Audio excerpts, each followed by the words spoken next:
ஹரி ஓம். வாழ்க்கையில் திரும்பப் பெற முடியாதவை உயிரும் நேரமும் சொற்களும். இன்றைய நாள் உங்களுக்கு இனிய நாளாக அமையட்டும். நித்தம் ஒரு விடுகதை.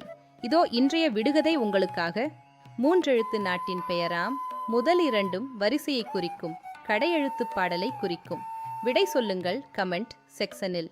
நேற்றைய விடுகதைக்கு விடை உப்பு. நீரிலே பிறந்து நீராலே அழியும், நித்தம் உணவுக்கு சுவை தரும் பொருள் உப்பு.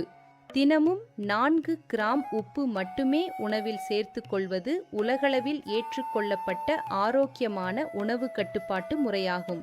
ரிஷப மாதம், கிரீஷ்ம ருது, உத்தராயண காலம், பராபவ வருடம், ஆனி முதல் நாள் ஜூன் 15, 2026 நம் அனைவருக்கும் சிறப்பாகவே அமையட்டும்.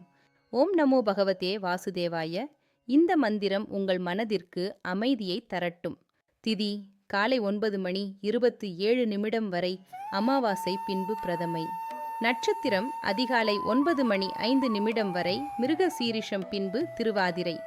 எல்லா நேரமும் நல்ல நேரமாக இருந்தாலும் குறிப்பிட்ட நேரத்துக்குள்ள ஒருமுகமாக ஒரு வேலையை செய்யும் போது பலன் விரைவில் நம்மை வந்து சேரும்.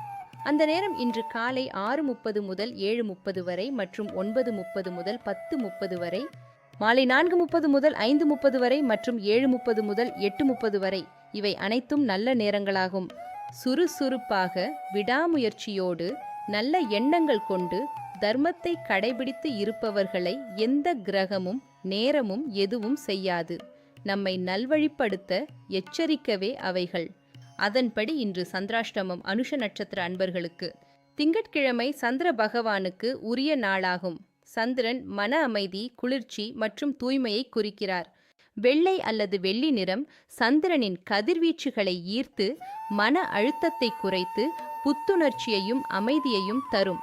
வாழ்க வளமுடன். மிருக சீரிஷம் நட்சத்திரத்தில் கொண்டாட வேண்டிய வைணவ ஆழ்வார்கள் ஆச்சாரியர்கள்: திருக்கச்சி நம்பி, திருக்குறுகை பிரான் பிளான், வாதிகேசரி அழகிய மணவாளஜியர், திருக்கோவலூர் எம்பெருமானார் ஜியர். திருக்கச்சி நம்பிகள் பூவிருந்தவல்லியில் பிறந்தவர். தன் தூய பக்தியினால் அச்சாவதார பெருமாளிடம் தினமும் சகஜமாக பேசும் பாக்கியம் பெற்றிருந்தார். மிருக சீரிஷம் அன்று சேவிக்க வேண்டிய சேவா கால பாசுரங்கள் கண்ணினுன் சிறுத்தாம்பு மற்றும் திருப்பாவை. வாழ்க வையகம். தங்கள் ஆதரவிற்கு நன்றி. அடியன் ராமானுஜதாசன்.